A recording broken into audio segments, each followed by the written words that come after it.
Gente, nós vamos passar a palavra e eu quero convidar você a abrir sua Bíblia, por gentileza, na primeira epístola de Paulo aos Coríntios, no capítulo 5, e nós vamos ler juntos dos versículos 6 a 8.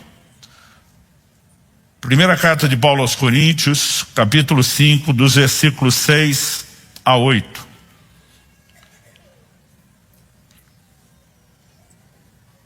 Texto sagrado que nós vamos usar como trilho, que vai dar o tom da nossa reflexão aqui, diz, eu vou ler na Nova Almeida atualizada. O texto diz: não é bom esse orgulho que vocês têm. Por acaso vocês não sabem que um pouco de fermento leveda a massa toda? Joguem fora o velho fermento, para que vocês sejam nova massa, como de fato já são, sem fermento. Pois também Cristo, nosso Cordeiro Pascal, foi sacrificado. Por isso, celebremos a festa não com o velho fermento, nem com o fermento do mal e da maldade, mas com o pão sem fermento, o pão da sinceridade e da verdade. O apóstolo Paulo aqui, escrevendo aos Coríntios, uma igreja de gentios, ou seja, não era uma igreja composta por judeus, ele faz alusão a festa e a comemoração da Páscoa, que por sua vez era seguido da festa dos pães asmos ou dos pães sem fermentos. Além de uma noite de banquete, 7 dias durava a festa dos pães asmos. E ele faz toda uma aplicação sobre celebrar a festa. Quando ele usa a expressão celebremos a festa, é evidente que ele não está falando de celebrarmos a Páscoa hoje nos moldes em que ela era celebrada pelos judeus no Antigo Testamento.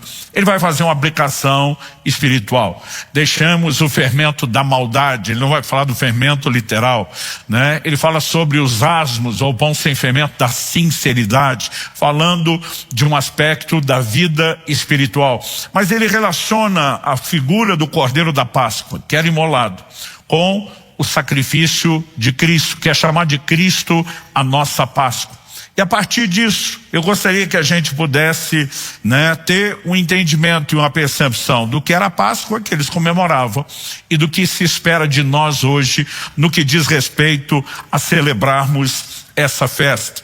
Então, no Antigo Testamento, a Páscoa era uma festa anual, instituída pelo próprio Deus. Daqui a pouco nós vamos ler Êxodo capítulo 12, que é o texto que fala a respeito disso.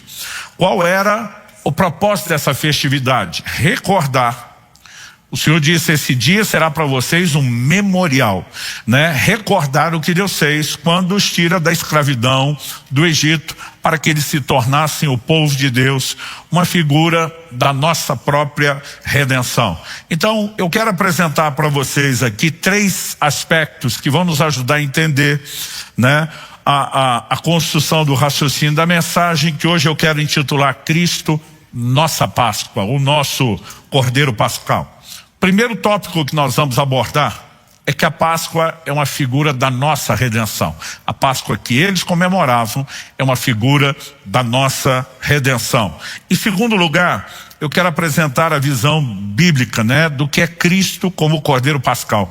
Como ele cumpre todas as figuras e simbologias proféticas desse sacrifício, desse animal que era morto e imolado no dia dessa festa.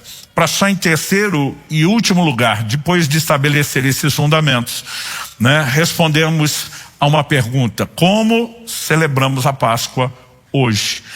Qual é o tom, quais são os moldes ditados pelo Novo Testamento, que evidentemente, eu já adiantei isso, deixa claro que nós não temos uma celebração literalmente nos moldes como eles faziam. Em Colossenses, no capítulo 2, nos versos 16 e 17, o apóstolo Paulo diz: portanto, que ninguém julgue vocês por causa de comida e bebida, ou dia de festa, ou lua nova, ou sábados, porque tudo isso tem sido sombra das coisas que haviam de vir, porém o corpo é de Cristo. Então, escrevendo aqui a uma outra igreja de gentios, ele diz: não deixem julgar vocês né? Como foram os próprios judeus os responsáveis por propagar o evangelho para o resto do mundo. Houve muita influência positiva a partir da pregação do evangelho, mas como Paulo teve que lidar na Galácia, houve aqueles judeus que tentaram judaizar a fé dos gentios e cobravam deles o rito de comida ou bebida de acordo, né, com os ritos cerimoniais da lei, essas questões de observar dia de festa, lua nova ou sábados, quando tinham eventos de adoração e de sacrifícios. Então ele diz: não deixe julgar vocês por nenhum dia de festa, nem a festa anual da Páscoa. Ele diz: são sombras de bens vindouros. Então eu quero começar explorando essa ideia de que isso que eles faziam, que nós não temos a obrigatoriedade de fazer da forma como eles faziam, tem uma figura. Hebreus capítulo 10, verso 1 fala a mesma coisa que Colossenses. A lei não tem imagem exata das coisas, e sim a sombra dos bens vindouros. Quando eu falo a respeito da sombra, se por exemplo eu estendo a mão aqui sobre essa mesa que eu tenho aqui no púlpito, por causa da luz que vem de cima, eu vejo a sombra da minha mão projetada. A silhueta é muito semelhante. É a mesma quantidade, a mesma disposição de dedos. Agora, não é a reprodução exata da mão. Não tem a cor da pele, não tem a textura da pele, não tem um efeito tridimensional da mão. Você olha a superfície lisa ali, é só o 2D, mas dá para ter uma noção.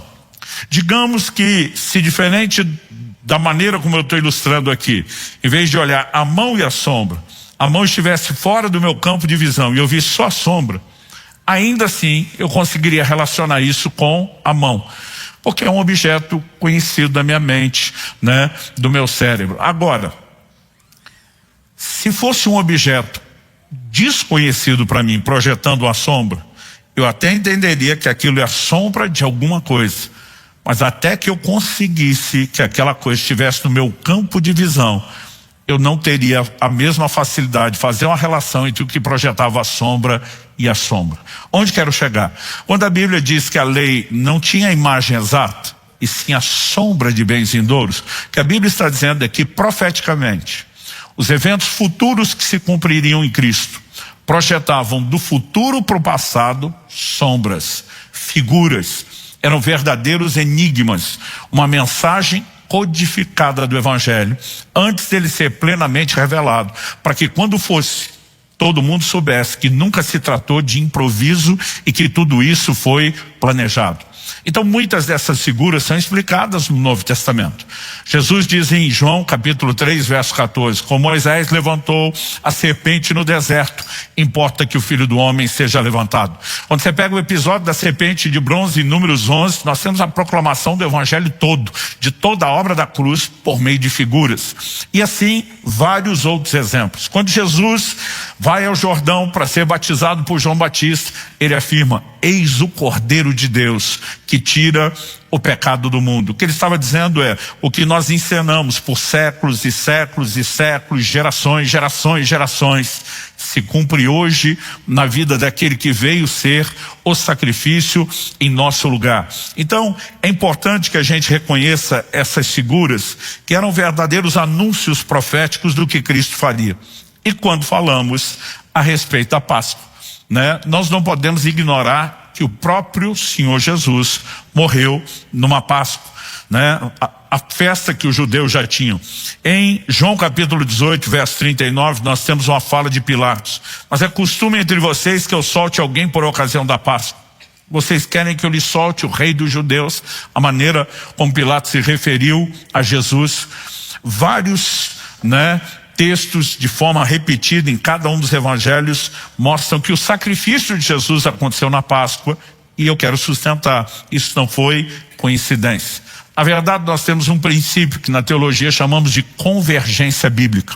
Tudo, em toda a Escritura, converge na pessoa de Jesus Cristo. O próprio Senhor diz em João 5,39, examinais as Escrituras, porque julgais ter nelas a vida eterna. Ele diz, são elas que testificam de mim. Tudo aponta para Cristo. Mesmo esses ritos, essas festas. Então, quando falamos dessas figuras, vamos estabelecer aqui rapidamente alguns paralelos. Os israelitas celebravam na Páscoa o dia da libertação da escravidão, quando eles saíram do Egito e da escravidão que viviam debaixo do jugo de um tirano que era Faraó. Colossenses capítulo 1, versos 13 e 14, diz que nós também éramos escravos, mas que Deus nos arrancou do império das trevas. Ele também nos livrou de um tirano que nos escravizava. Quando foi que os israelitas saíram dessa condição? Na ocasião em que o Cordeiro da Páscoa foi imolado e a primeira Páscoa foi celebrada.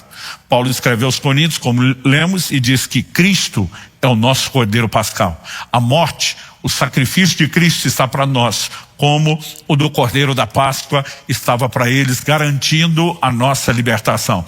Quando eles saem do Egito e chegam no Monte Sinai, Deus faz declarações sobre eles, dizendo: vocês não deixaram só de ser o povo de outro, agora vocês são o meu povo. As mesmas declarações de Êxodo 19, 5 e 6 são aplicadas a nós, a igreja, ipsis literis. 1 de Pedro 2,9, vós sois a nação santa, a geração eleita, o sacerdócio real, o povo de propriedade exclusiva de Deus. Quando nós olhamos todas essas figuras, tem aplicação e cumprimento em relação à nossa redenção. Então, entender esse paralelo, entender essas figuras, né, nos ajuda a perceber o que Paulo, escrevendo aos Gálatas, diz que a lei serviu de um aio para nos conduzir a Cristo. Tudo nela apontava que o Cristo viria, qual seria a natureza da sua obra, o que ele faria por nós, por que faria, e a Páscoa, ela figura a nossa redenção. Dito isso, eu quero passar para o nosso segundo tópico. Nós vimos que Paulo chama Cristo de o Cordeiro Pascal, Cordeiro da Páscoa. Outras traduções dizem Cristo, nossa Páscoa. Por que que ele foi assim chamado? Né? Nós precisamos, de fato, compreender, como falamos, que assim como o Cordeiro da Páscoa estava para eles, a obra de Cristo está para nós. Mas é interessante observar detalhes que envolvem, né, a questão da celebração da Páscoa. E aqui eu quero que você abra comigo em Êxodo, no capítulo 12. Nós vamos ler do verso 1 até o verso 14. O texto diz: o Senhor disse a Moisés e Arão na terra do Egito: esse mês será para vocês o principal dos meses, será o primeiro mês do ano, né? Enquanto no resto do mundo nós comemoramos aí a virada do ano em janeiro, né? Em Israel, até hoje, eles fazem do mês de Abib, que quase sempre coincide com o nosso abril, o primeiro mês do calendário deles. Esse mês será para vocês o principal dos meses, será o primeiro mês do ano. Verso 3. Falem a toda a congregação de Israel, dizendo: no dia 10 desse mês, guarde essa informação que é importante, dia 10. Cada um tomará para si um cordeiro, segundo a casa de seus pais, um cordeiro para cada família. Mas se a família for pequena para um cordeiro, então o chefe da família convidará o seu vizinho mais próximo, conforme o número de pessoas. Conforme o que cada um puder comer, por aí vocês calcularão quantos são necessários para o cordeiro.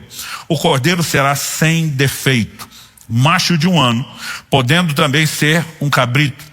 Vocês guardarão o cordeiro até o 14º dia do mês. Separa no dia 10. Guarda ele até o 14º dia do mês.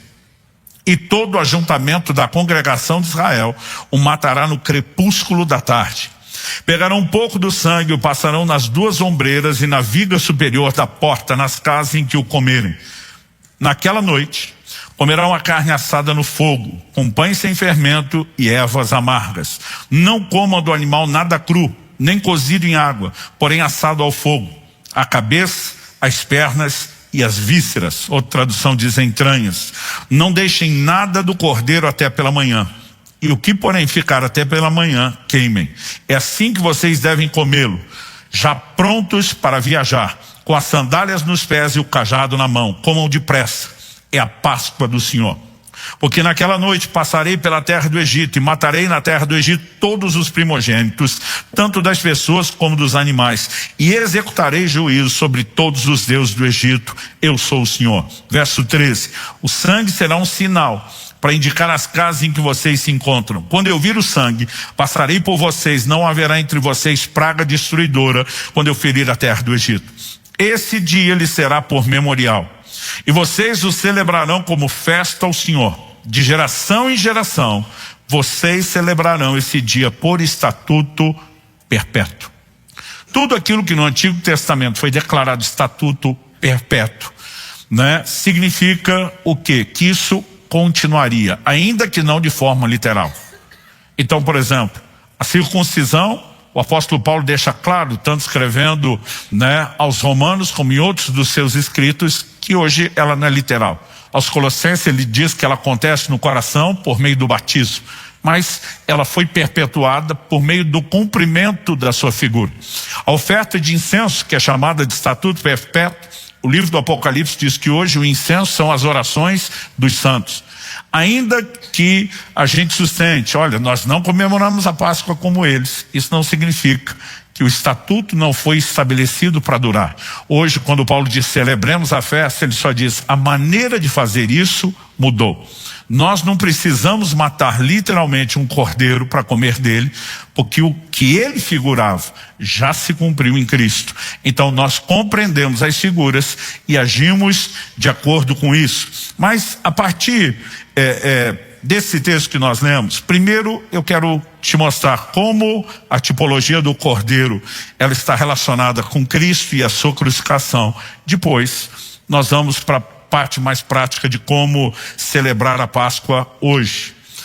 Nós vimos que o cordeiro tinha que ser separado no dia 10 do mês, está no versículo 3 de Êxodo 12, e sacrificado no 14º. Bom, a Páscoa tinha dia certo, sempre no dia 14 do mês de Abib. Mas o cordeiro que seria morto no dia 14, ele tinha que ser separado 5 dias antes. Jesus morre no dia do sacrifício da Páscoa. Nós vamos ler outros textos que dizem isso. Mas é curioso observar nos evangelhos quando é que ele entra em Jerusalém para a sua morte. Ele entra exatamente 5 dias antes, no dia 10. Se você estiver anotando e quiser conferir depois, cruzar as referências, Marcos capítulo 11, verso 1 fala da entrada triunfal. O verso 12 de Marcos 11 fala do dia seguinte, aí já estamos no dia 11. O verso 19 fala do dia seguinte, já estamos no dia 13. Quando você chega em Marcos 14, 1, a Bíblia diz, daqui a 2 dias já era a festa da Páscoa, né? E aí você tem os dias 13 e 14, quando Jesus morreu. Todas essas figuras se cumpriram de forma detalhada em Jesus. Por que o animal tinha que ser separado no 10º dia para ser sacrificado só no 14º dia? Porque o animal tinha que ser sem defeito. E ele precisava de inspeção.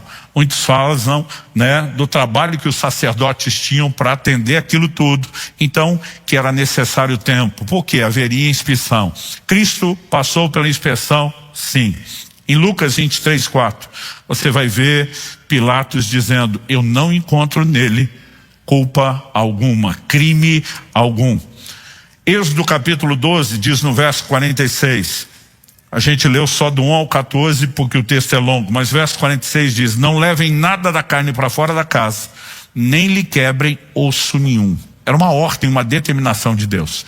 Não se pode quebrar osso do cordeiro da Páscoa. A pergunta é por quê? O Evangelho de João explica isso. João capítulo 19 de 31 a 37.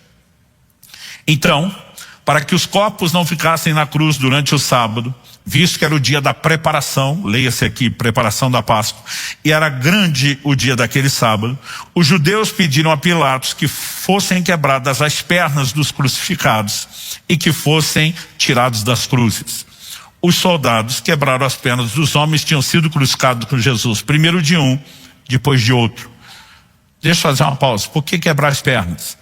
Os romanos, conhecidos por sua crueldade, fizeram da crucificação a forma mais comum de execução. Mas ela não era apenas uma execução, era uma execução precedida de tortura. A ideia é que a morte fosse lenta e muito dolorosa. As pessoas ficavam em média de 2 a 3 dias na cruz antes de morrer. Há relatos na literatura de até 5 dias antes de alguém morrer.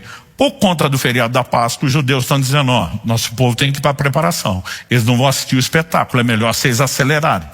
Né? Os romanos concordam e quebram as pernas. Para quê? Para acelerar o sofrimento, botar o corpo dessa turma em colapso, para que morressem logo. Quando chega em Jesus, o texto diz, quando porém chegaram a Jesus, vendo que já estava morto, não lhe quebraram as pernas. Aliás, o próprio Evangelho nos aponta que quando Jesus diz, Pai, nas tuas mãos entrego o meu espírito, ele expirou. Ele literalmente diz, fui, estou indo. Hashtag partiu glória. Decido ir agora. E é curioso, porque o capítulo 10 de João mostra uma fala de Jesus. A minha vida ninguém pode tirar. Eu de mim mesmo a dou. Tenho autoridade para dar, tenho autoridade para retomar. Várias vezes tentaram, né, matar Jesus sem sucesso. A Bíblia só diz, não era chegada a sua hora. A morte não tinha domínio sobre alguém que não tinha pecado. Mas no momento que quis, Jesus morreu. Quando ele expira, o centurião romano que está conduzindo a execução, ele brada em alta voz na frente da cruz. Verdadeiramente esse homem era filho de Deus. Porque esse camarada assistiu centenas dessas execuções, ninguém nunca morreu a hora que quis. Então não foi necessário quebrar suas pernas, havia uma profecia dizendo que isso não aconteceria, mas fizeram a checagem clínica. O texto continua e diz, mas um dos soldados lhe abriu o lado com uma lança, e logo saiu sangue e água. Quando o corpo, né, entra no estado clínico ali de morte constatada, o sangue que corre nas nossas veias já começa a se transformar em água. Quando furaram e sai sangue com água, todo mundo sabe, isso não é simulação, ele de fato já está morto. Então João diz assim, aquele que viu isso dá testemunho, o testemunho dele é verdadeiro e ele sabe que diz a verdade para que também vocês creiam. Isso aconteceu para que se cumprisse a escritura, nenhum dos seus ossos será quebrado. Agora uma citação do Salmo 34, 20. E outra vez diz a escritura, olharão para aquele que o traspassaram. Tudo o que acontece com Jesus é cumprimento de escrituras e predições proféticas da lei, e ele de fato é o nosso Cordeiro Pascal, o sacrifício da Páscoa. Agora, como celebramos essa festa hoje? Nós já vimos que, como gentios convertidos, não devemos ser julgados por não reproduzir o modelo de festa literal. Que Paulo disse que nós temos que celebrar a festa, não nos moldes da literalidade, mas entendendo a simbologia, né? O fermento era uma figura do pecado. Por isso, a Páscoa exigia que o fermento fosse retirado das casas, não só não comido, retirado das casas durante 7 dias. A Bíblia é muito clara, se alguém fosse encontrado com fermento em casa, seria eliminado do meio do povo, né? Isso era algo inegociável. E o que significa o fermento? Paulo entra com essa ilustração no verso 6 de 1 Coríntios 5, depois de nos primeiros 5 versículos do capítulo 5, está tratando de um caso de pecado e imoralidade dentro da igreja de Corinto. Depois dos versos 6, 7 e 8 que nós lemos, ele vai voltar para o assunto no verso 9. Né? Já vos orientamos, né, que vocês não participem com aqueles que praticam imoralidade. E Paulo está tratando o fermento como uma figura do pecado. A pergunta é, por que era necessário tirar o fermento ao celebrar a Páscoa? Porque não faz o menor sentido celebrar a redenção dos pecados em pecado. Nós precisamos entender como a festa se celebra hoje. Ela se celebra sem fermento. O mesmo Jesus que diz para aquela mulher em João 8, eu não te condeno, aquela que foi apanhada em flagrante adultério. Na mesma frase, para a mesma pessoa, na mesma hora, ele diz, vai e não peques mais. A nossa resposta de gratidão, aquele que nos justificou, que nos livrou de toda a condenação, que nos perdoou dos pecados, é agora dizer, nós vamos nos afastar do pecado. Na noite da celebração da Páscoa, Jesus instituiu sua própria ceia memorial. A Páscoa era um memorial. Naquele momento Jesus pega 2 dos elementos da ceia, que tinha outras comidas juntas. As ervas amargas estavam lá, o carneiro estava lá, mas Jesus destaca o pão e o cálice com o fruto da vide, e diz: todas as vezes que comerem o pão, vocês vão fazer isso em memória de mim. Todas as vezes em que vocês beberem do fruto da vide, vocês vão fazer isso em memória de mim. Cristo diz: a partir de hoje há uma nova ceia memorial que não será celebrada uma única vez ao ano. Nós não desperdiçamos uma data dessa no calendário para fazer uma festa como estamos fazendo hoje, mas para nós, Cristo, nosso Cordeiro Pascal, se celebra todo dia e não uma vez ao ano. Aliás, a orientação sobre a ceia não define periodicidade. O apóstolo Paulo, falando a respeito do assunto e citando o que ele recebeu do Senhor, ele diz que Jesus diz: todas as vezes em que comeres, faça em memória de mim. Todas as vezes em que beberes. Gente, naquela época, eles não tinham essa diversidade de alimento e bebida que nós temos hoje. Quando você lê a Bíblia, as opções praticamente eram água, leite e vinho. Ou seja, não era tão ocasional, né, beber vinho. O pão era parte do alimento diário. Tanto que na oração, o modelo, Jesus nos ensina a dizer: o pão nosso cada dia nos dê hoje. Se comia pão todo dia e toda vez comesse o pão lembrava dele, era para lembrar dele todo dia. Simples assim. Nós não dependemos hoje de um dia de festa no calendário. Nós vivemos uma celebração contínua. Como? Em primeiro lugar, tirando o fermento da maldade e da malícia. Mas o verso 3 também diz que a família tinha que estar reunida. Eu sempre digo que salvação pode ser responsabilidade individual, mas o projeto de Deus é familiar. Deus diz para Abraão: em ti serão benditas todas as famílias da terra, né? Deus não ofereceu livramento só para Noé, foi para Noé e a sua família. Deus não ofereceu livramento só para Ló, foi para Ló e a sua família. Em Atos 16:31, Paulo, pregando para o carcereiro de Filipos, se diz: crê no Senhor Jesus e será salvo você e toda a sua casa. Nós precisamos ter uma visão de salvação e de redenção para as famílias. Quando Moisés vai a Faraó para dizer: deixa meu povo ir, né? No início ele vai dizer: vocês estão muito ociosos para pensar adoração, não quer nem que eles cogitem a ideia. O Moisés confronta ele e diz: se você não aceita, praga para cima de tu. Aí depois ele chama Moisés para uma negociação. Tá bom, não vou lutar contra a adoração, pode adorar, mas adora aqui no Egito. Moisés diz: não, nós vamos onde Deus mandar. Então não vai ninguém, diz o faraó. E aí o Moisés diz: então praga para cima de tu. Aí o jogo vai apertando e ele cede, diz: tá bom, não precisa ser no Egito, só não vá muito longe, não rompa os limites. Ele falou: nós vamos onde Deus mandar, você não estabelece o limite. O faraó disse: então não vai ninguém. O Moisés diz: então praga para cima de tu. Daqui a pouco ele chama e diz: tá bom, pode adorar, não precisa ser no Egito, tem por perto. Ele pergunta: quem vai? Você diz: como quem vai? Vai todo mundo. Ele falou: não, os homens podem ir, mulheres e crianças ficam. Moisés bate o pé e diz: vai todo mundo. O faraó diz: não vai ninguém, então praga para cima de tu. De onde você acha que Josué, que vai liderar a próxima geração a entrar na terra, tira a frase dele, clássica de Josué 24:15: eu e minha casa serviremos ao Senhor. Eles entenderam desde o início: Deus tem um projeto familiar. Nós precisamos mover toda a família para viver e celebrar o Cordeiro. Se você tem familiares que ainda não são convertidos, não desista de orar, de interceder, de jejuar, de batalhar por eles.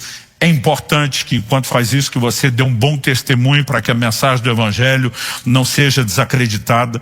Mas nós precisamos pensar na inclusão familiar. Outra coisa, Deus diz: se a família não é grande o suficiente, o cordeiro não pode ser desperdiçado. Ele precisa ser repartido, compartilhado. Chame as famílias vizinhas. De novo, Deus está falando de famílias. Mas aqui nós temos uma outra orientação clara. Além de uma responsabilidade pessoal, de trazer toda a minha família, eu e você precisamos entender que celebramos a Páscoa ou o Cordeiro Pascal, compartilhando ele com outros. Compartilhar o Evangelho não é uma opção. Deve ser parte de um estilo de vida, né? Nós não temos o direito de dizer: Cristo morreu só para mim. A Bíblia diz: Deus amou o mundo de tal maneira, né? A Bíblia diz que Deus deseja que todos os homens se salvem. Essa provisão é para todo mundo e nós temos a responsabilidade de compartilhá-la. Quem está acompanhando, diga amém. Outra questão, o verso 7 fala da aspersão do sangue. Não bastava apenas imolar o cordeiro, que representava a morte e o sacrifício de Cristo. Porque a morte e o sacrifício de Cristo é uma provisão divina. Mas tudo que Deus oferece e que é recebido, experimentado por meio da fé, a fé tem uma característica, que é a apropriação. Em 1 Timóteo capítulo 6, verso 12, Paulo diz: toma posse da vida eterna. Essa vida eterna que Deus, por meio de Cristo, disponibilizou a todos, ela precisa ser crida, ela precisa ser apropriada. E aí, quando eles pegavam do sangue daquele sacrifício, iam lá, colocavam nos umbrais das portas. Ele estava dizendo: essa provisão da morte do Cordeiro para todo mundo, eu pego para mim e para minha casa. Isso aqui é meu, vai funcionar para a gente. Eles tinham esse posicionamento, né, que eu e você devemos sustentar dia a dia. Toma posse da vida eterna. Quando ele fala para Timóteo, toma posse, não é que Timóteo não estava convertido. Mas ele mostra que a apropriação é um ato contínuo. Outra coisa, o verso 8 fala que além de comer do cordeiro, além de comer o pão, eles tinham também ervas amargosas. Para alguns, rúcula, agrião, né, já são consideradas amargas. Para outros de nós, a gente diz: não, tá menos doce que o alface, né? Mas a gente poderia dar exemplo de algumas ervas atuais que elas são de fato desconfortáveis para o paladar. Porque numa celebração de festa, Deus faz questão, tem que pôr erva amarga. Porque sempre que o assunto é celebrar o pecado, nós não podemos esquecer de onde Deus nos tirou. E a mensagem de arrependimento, ela não é apenas alguém lamentar o que fez para conseguir perdão. Mesmo depois de perdoados, nós não esquecemos o que Deus fez por nós. Ou não deveríamos esquecer, porque alguns acabam caindo nesse erro. Na segunda epístola de Pedro, no capítulo 1, e no verso 9, a Bíblia diz: pois aquele que não tem essas coisas é cego, vendo só o que está perto, e se esqueceu da purificação dos seus antigos pecados. Aqui ele está falando negativamente, de alguém que se esquece de onde saiu. O arrependimento não é só aquele momento onde você diz: não vou mais continuar nisso. Mesmo depois de ter mudado de vida, você lamenta ter ferido o coração de Deus, você lamenta as consequências que gerou para si e para os outros, você lamenta toda a perda que teve. Não significa que você não foi perdoado. Significa que quando você mensura o tamanho da dívida que você tinha, isso te ajuda a mensurar melhor o tamanho do perdão e amplifica a sua gratidão. Nenhum de nós deve esquecer de onde Deus nos tirou e entender que a mensagem de arrependimento, ela sempre está conectada com a ideia de tristeza. Não significa que a gente vive numa tristeza permanente a ponto de não ter alegria. Mas o apóstolo Paulo, escrevendo aos Coríntios, ele diz, segundo aos Coríntios capítulo 7, 9 e 10, mas agora me alegro, não porque vocês ficaram tristes, mas porque essa tristeza os levou ao arrependimento. Pois vocês foram entristecidos segundo Deus, para que de nossa parte não sofressem nenhum dano. Porque a tristeza segundo Deus produz arrependimento para a salvação, que a ninguém traz pesar. Mas a tristeza do mundo produz morte. Tristeza segundo Deus, nem pesar, nem morte. Ela tem um propósito, nos conduz ao arrependimento. A lembrança da experiência inicial de arrependimento e daquilo de onde Deus nos tirou, nos ajuda a cumprir a ordem de Jesus de vá e não peques mais. E a gente celebra isso, né, com as ervas amargas. Mas Deus também dá uma outra orientação no versículo 9. Não podia comer cru e nem cozido em água. Então, não pode comer cru, mas também não é só cozinhar, tem que ser assado no fogo. O que a Bíblia dizia? Que não se podia comer ou participar do cordeiro de qualquer forma. Havia uma forma única e correta. Gente, quando falamos de salvação, as pessoas tentam relativizar as coisas. E nós precisamos entender, a salvação vem só pelo Cordeiro de Deus, Cristo, que tira o pecado do mundo. Primeira carta de Paulo a Timóteo, capítulo 2, verso 5 diz: há um só mediador entre Deus e os homens, Jesus Cristo, homem. Mas também há uma forma correta de se relacionar, há uma forma correta de crer. Tanto que Paulo escreve aos Gálatas e diz: se alguém pregar um evangelho a vocês, diferente do que pregamos, ou seja, tentando fazer vocês crerem de uma forma diferente da que estabelecemos, ele diz que seja anátema. E, na sequência, nós também vemos no mesmo versículo 9, que eles não apenas não podiam comer cru nem cozido, mas assado, a gente tinha que comer do cordeiro todo. A coisa é você comer o pernil, a paleta, o carrezinho. A outra é Deus ordenar no verso 9, tem que comer da cabeça, das pernas e das entranhas ou das vísceras.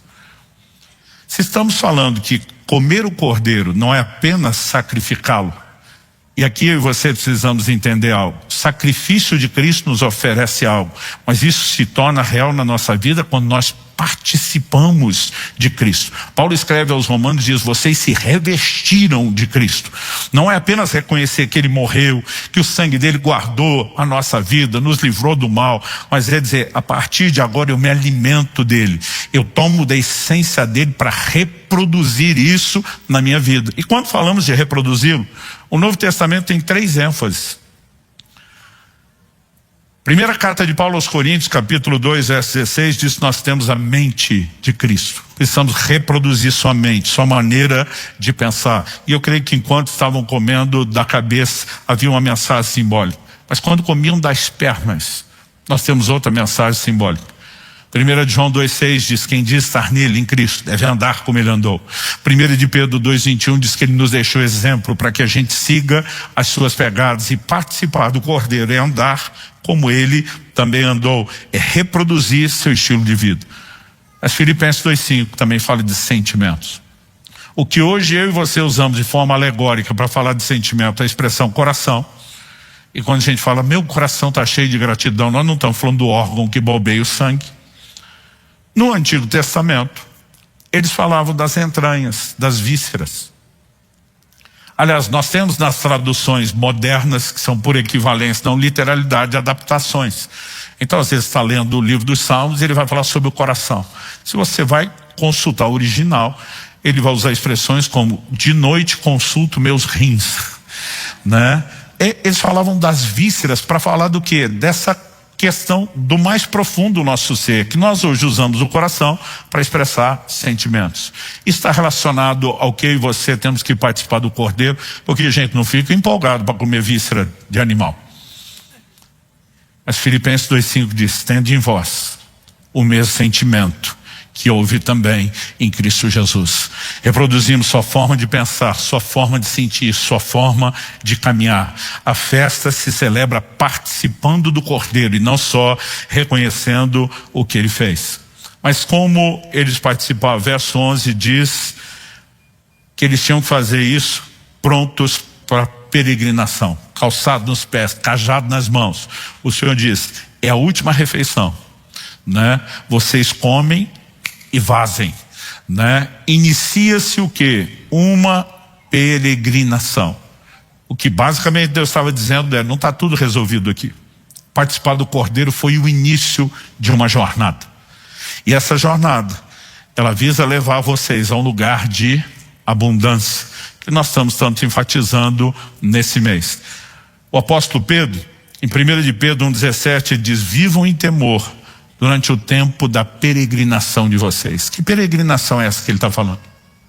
O verso seguinte, o 18, ele vai dizer: pois não foi com prata ou ouro que vocês foram resgatados da vossa vã maneira de viver, que por tradição herdada dos vossos pais, mas com o precioso sangue de um cordeiro sem defeito, conhecido na verdade antes da fundação do mundo, mas agora manifesto na peregrinação, cordeiro. Assim como quando eles participaram do Cordeiro, iniciam uma jornada.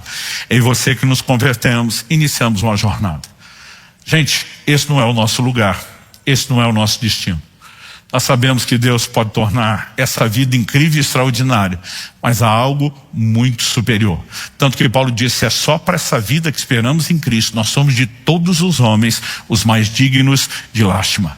Em João 14, Jesus diz: gente, vou dar uma sumida do cenário um pouco, mas eu volto. Mas só para vocês saberem por que eu vou, para depois voltar. Eu vou preparar morada, lugar para vocês. Se eu for, e vos preparar lugar. É isso que eu vou fazer. Voltarei para buscá-los, para que onde eu esteja, estejam também vocês. A Bíblia diz que por ocasião da vinda do Senhor, 1 Tessalonicenses 4, né? E quando Deus reunir assim o seu povo, nós habitaremos para sempre com o Senhor. Quando a Bíblia descreve o que está nos aguardando, e esse ambiente é extraordinário. Apocalipse 21 diz ali: não haverá mais morte, não haverá mais luto, não haverá dor, não haverá lembrança das coisas passadas, não haverá maldição, né? A Bíblia fala que Ele fará novas todas as coisas. E se existe algo que nos dá força para enfrentar provas, tribulações, os perrengues da caminhada, da peregrinação, sem desanimar na fé, é a certeza de que há um lugar de abundância nos aguardando. Nós apenas iniciamos, mas ainda não concluímos essa jornada. Enquanto estamos nela, ainda que possa haver tropeços ocasionais, nós vamos dizendo como Paulo: esquecendo-me das coisas que para trás ficam, avançando para o que está diante de mim, prossigo para o alvo, para o prêmio da soberana vocação de Deus em Cristo Jesus. Pedro fala isso de outra forma: para que alcanceis o fim da vossa fé, a salvação das vossas almas. É assim que essa jornada termina, é assim que essa jornada se encerra.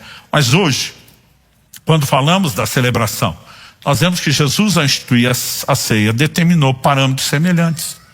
Assim como eles não podiam ter fermento, que é a figura do pecado, porque não faz sentido celebrar a redenção de pecado em pecado, quando o apóstolo Paulo fala sobre a ceia, ele diz: examine-se o homem a si mesmo. Ele não diz examine para não comer. É aí que muito crente se equivoca. Ele diz: examine-se e coma. Ah, pastor, mas a Bíblia diz que não pode comer de modo indigno. É verdade, mas se eu examino e percebo que há alguma indignidade, eu resolvo. A ideia é que a gente não tolere a permanência delas. Aí tem uns crentes que vão na contramão. Ele examina a si mesmo, encontrou dignidades, então não sei. Aí eu falo: tu respeita a ceia, mas desrespeita o Cristo que morreu por você, permanecendo em pecado? Deus nunca esperou que você respeitasse a ceia. Ele esperou que você respeitasse aquele que instituiu a ceia. Ou seja, o pecado da vida do crente tem que ser acidente. Se houve tropeço, que haja arrependimento, que haja conserto o mais rápido possível.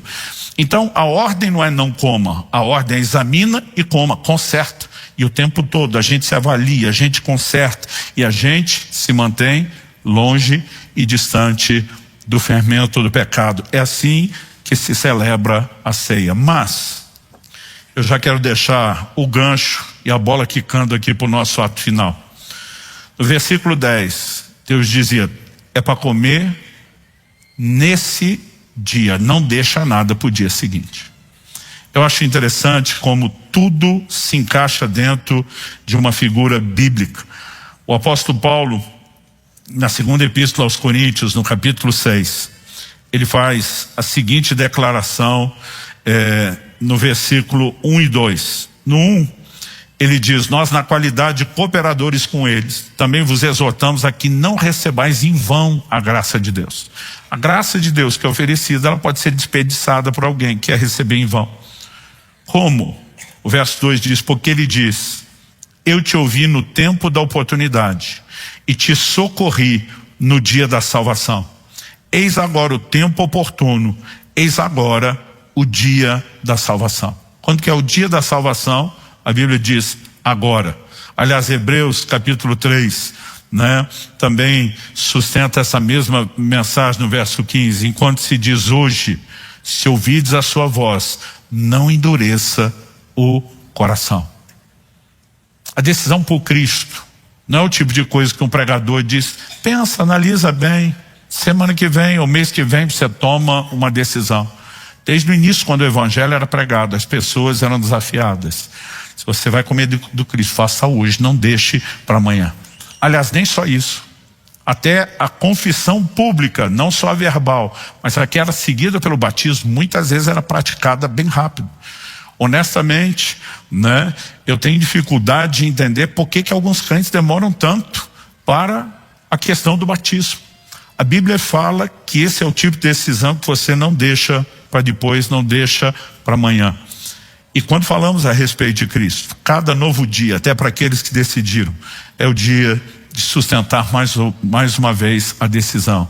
Eu vou continuar caminhando com Ele, eu vou perseverar, eu não vou desistir, eu não vou voltar atrás. E ao perceber que Jesus usa todo o paralelo da ceia para instituir a sua própria, Ele mostra: vocês não precisam esperar uma vez por ano para esse momento de alegria.